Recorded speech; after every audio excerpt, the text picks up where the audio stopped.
শুভ বুদ্ধ পূর্ণিমা আসন্ন। সেই উপলক্ষে আজকের এই ভিডিও বানানো। আসলে এই ভিডিও বানানোর পরিকল্পনাটা করেছি সম্প্রতি একটি বিশেষ বইয়ের একটি বিশেষ সংস্করণ কেনার সুযোগ হয়েছে আমার। বইটি হচ্ছে এই, নাম সিদ্ধার্থ। এই বইয়ের লেখক জার্মান লেখক, সুইস লেখক হারম্যান হেস। কেউ কেউ তার নামের শেষ অংশকে হেসে উচ্চারণ করতেও পছন্দ করেন। এই বইয়ের একটি কপি বাংলাদেশে থাকতে আমার কাছে ছিল। টরন্টোতে আসার পর আমাদের এক কেনেডিয়ান বন্ধু, মানে তার সাথে আমার একটু চলাফেরা শুরু হয়েছিল। তিনি একদিন আমাকে বললেন, সুব্রত, তোমার কাছে হারম্যান হেসের সিদ্ধার্থ আছে? আমি বললাম নেই। তখন তিনি তার বাড়ি থেকে এই সংস্করণটি নিয়ে এসে আমাকে উপহার দেন এবং আমার খুব ভালো লেগেছিল যে সিদ্ধার্থের মতো একটি গুরুত্বপূর্ণ গ্রন্থ আমি বাংলাদেশে ঘরে থাকা সত্ত্বেও আনতে পারিনি। সেই গ্রন্থ আমার কানাডার ভাষায় কিভাবে ঢুকে গেল। একেই বোধহয় বলা যায় যে একটি বিশেষভাবে আশীর্বাদ পুষ্ট হওয়া। এই যে সিদ্ধার্থ বই, প্রকৃতপক্ষে এই বই প্রকাশিত হয়েছিল 1922 সালে। এটা একটি উপন্যাসের মতো। আপনাদের অনেকেরই জানা আছে হারম্যান হেস তিনি 1944 সালে নোবেল পুরস্কার পেয়েছিলেন। তো এই বই শুধু যে নোবেল পুরস্কার পেয়েছে তা না, এই বই নিয়ে কিন্তু সিনেমাও হয়েছিল। আমরা জানি যে 1972 সালে আমাদের ভারতে এই বই নিয়ে সিনেমা হয়েছিল, যার নাম করা হয়েছিল সিদ্ধার্থ। এবং সেখানে সিদ্ধার্থের ভূমিকায়, মানে এই যে প্রোটাগনিস্ট, মূল চরিত্র, তার ভূমিকায় অভিনয় করেছিলেন শশী কাপুর। তা এই যে সিদ্ধার্থ গ্রন্থ, কত ছোট বই, এটি একটি উপন্যাস, কিন্তু উপন্যাসের ভাষা এমন কাব্যিক এবং এই উপন্যাস পড়তে পড়তে এমন একটা জায়গায় আমরা পৌঁছই যে আমার খুব লোভ লেগেছে যে এবারের বৌদ্ধ পূর্ণিমার ঠিক আগে আগে এই সিদ্ধার্থের এই বইটির নতুন সংস্করণটি কেনার সুযোগ হলো, তা নিয়ে একটা ভিডিও করে। এই বই আপাতভাবে মনে হবে যে এটি বুঝি গৌতম বুদ্ধের জীবনী নিয়ে একটি উপন্যাস। আমরা সবাই জানি, যদি আমরা উইকিপিডিয়াতে যাই আমরা দেখব গৌতম বুদ্ধের পুরো নামটা কি লেখা, সিদ্ধার্থ গৌতমা।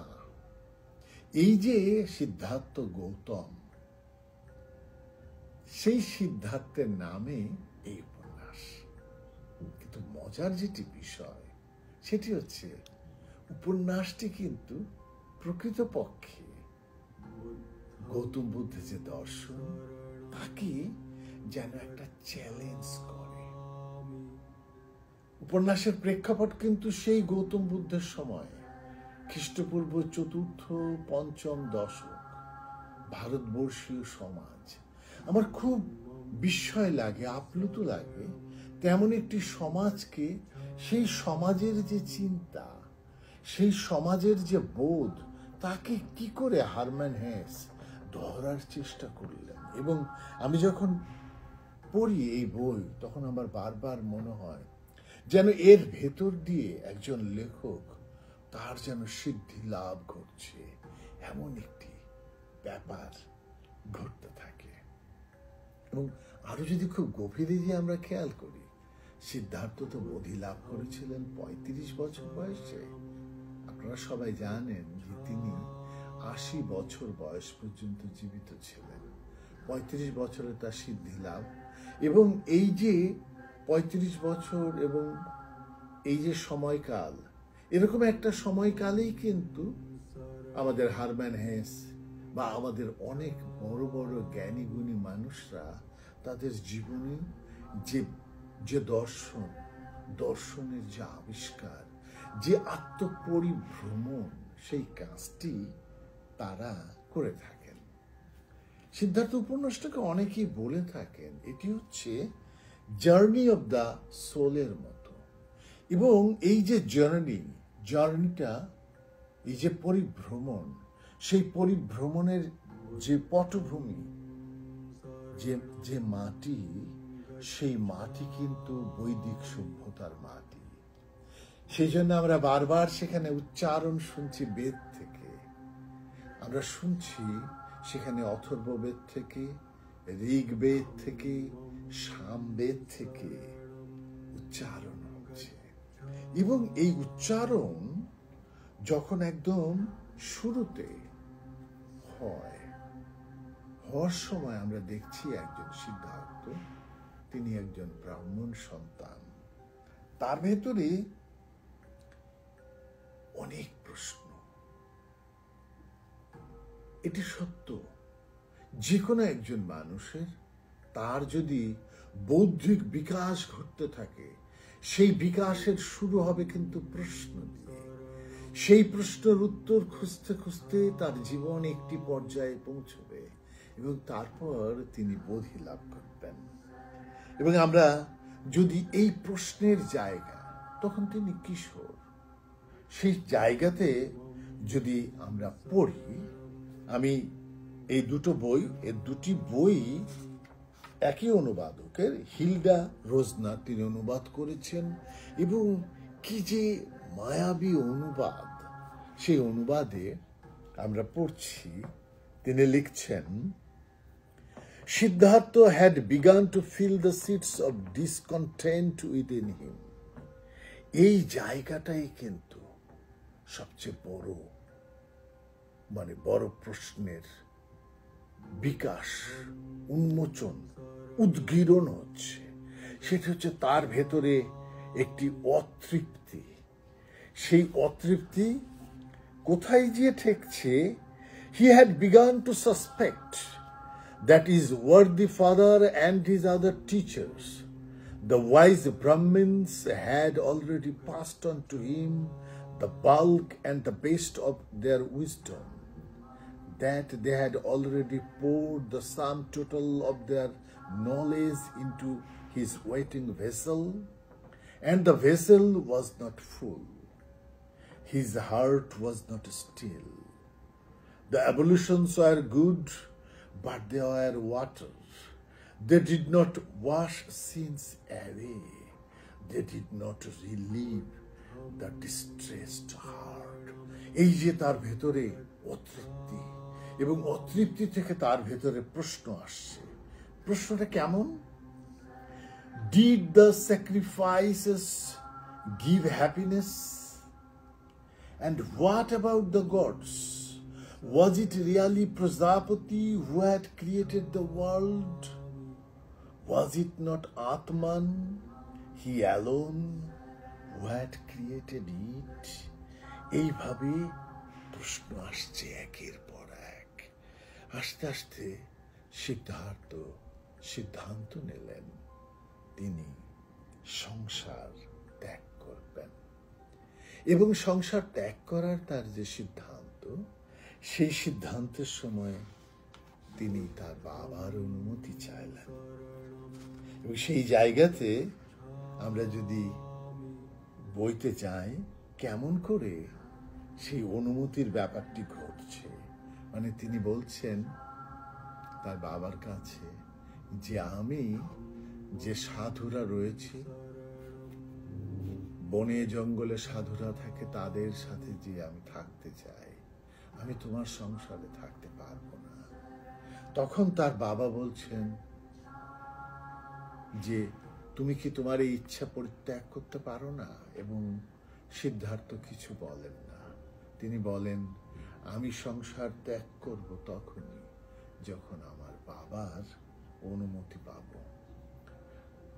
বাবা যে বিছানায় শুয়ে পড়েন, 1 ঘন্টা পরে সে দেখেন তার ছেলে দাঁড়িয়ে আছে। তিনি আবার জিজ্ঞেস করেন, সিদ্ধার্থ ওই একই প্রশ্ন করেন, আমি সংসার ত্যাগ করতে চাই, আমি আপনার অনুমতি প্রার্থনা করি। এইভাবে রাত কাটছে, ভোরের আলো আসছে। তখন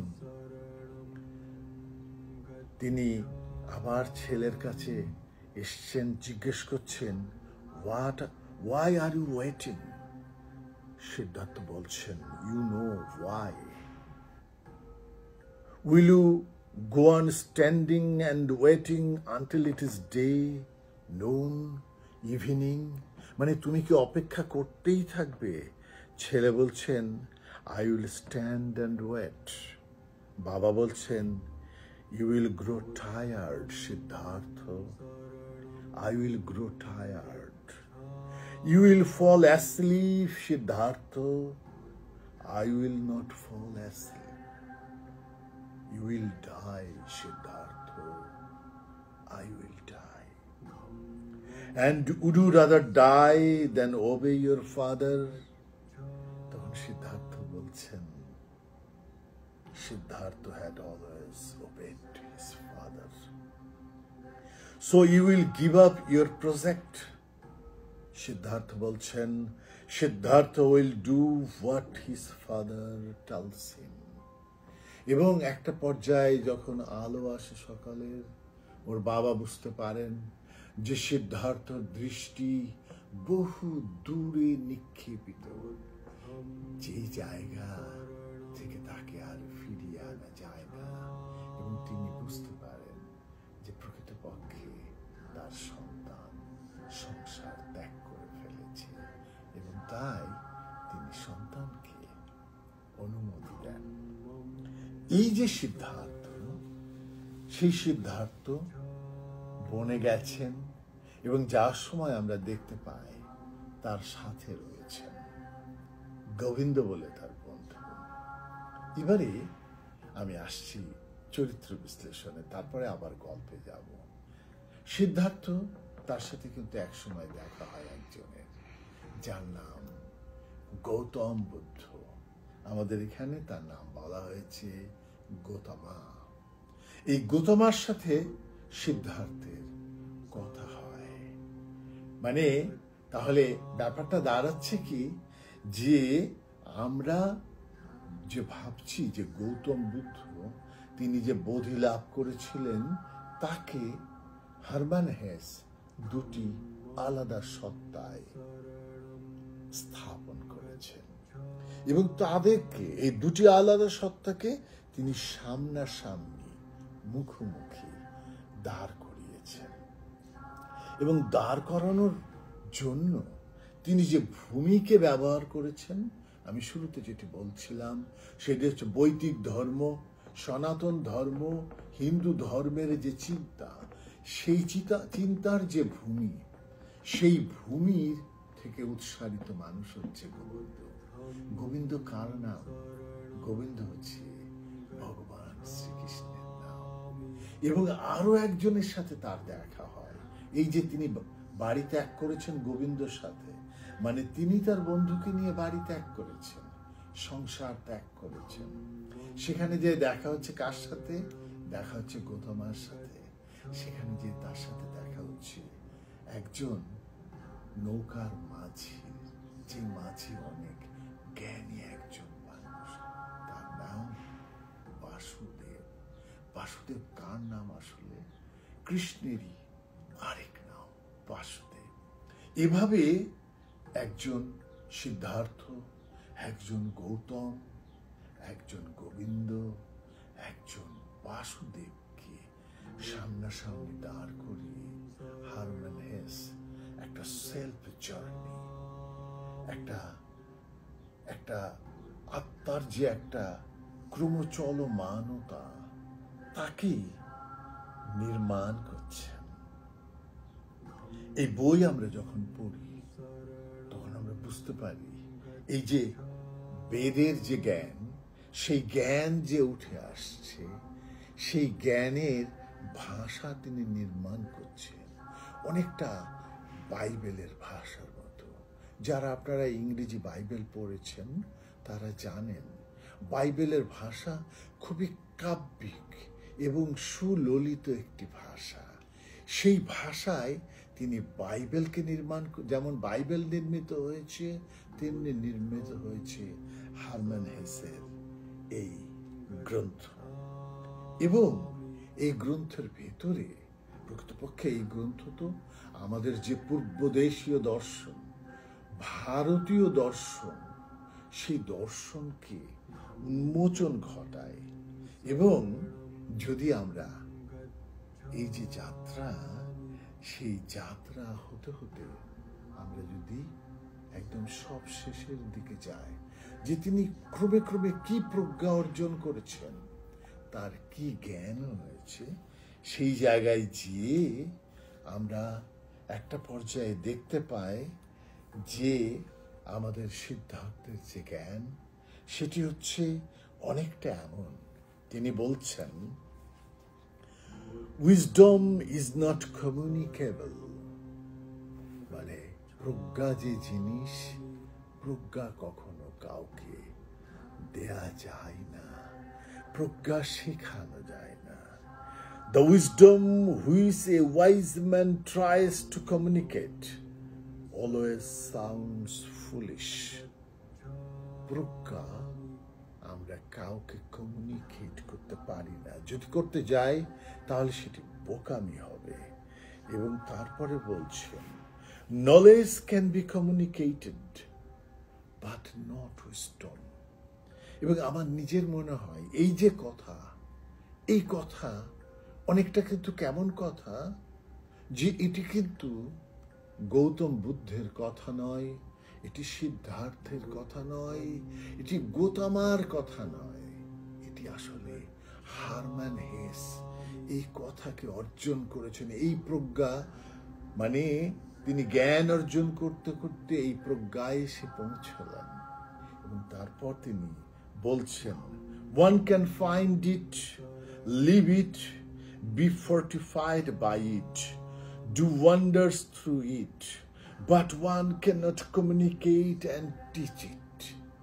এই অসাধারণ একটি কথা তিনি নিজের ভেতরে উপলব্ধি করছেন। আরো বলছেন, everything that is thought and expressed in words is one-sided, only half the truth, মানে সেটি অর্ধ সত্য।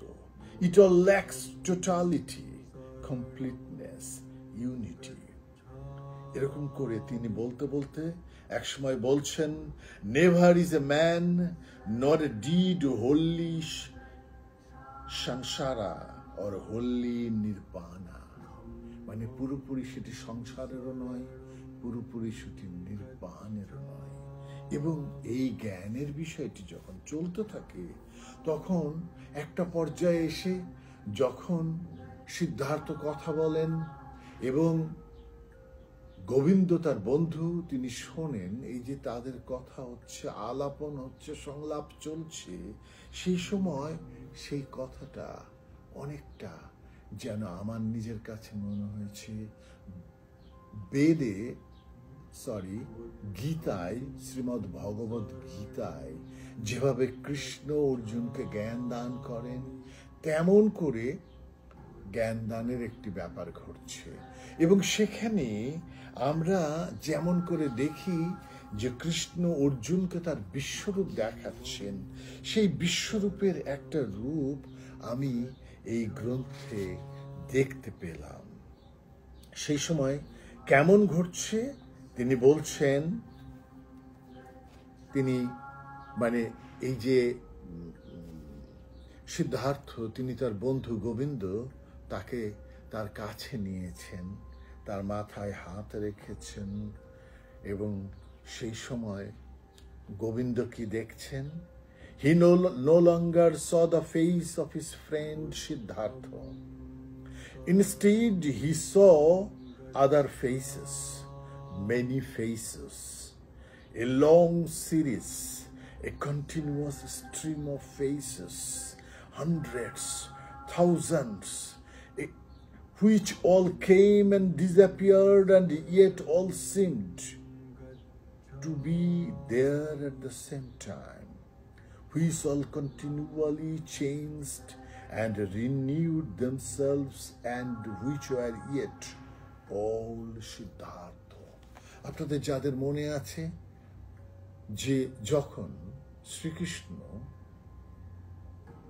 অর্জুনকে বিশ্বরূপ দর্শন করান, তখন কি হচ্ছে?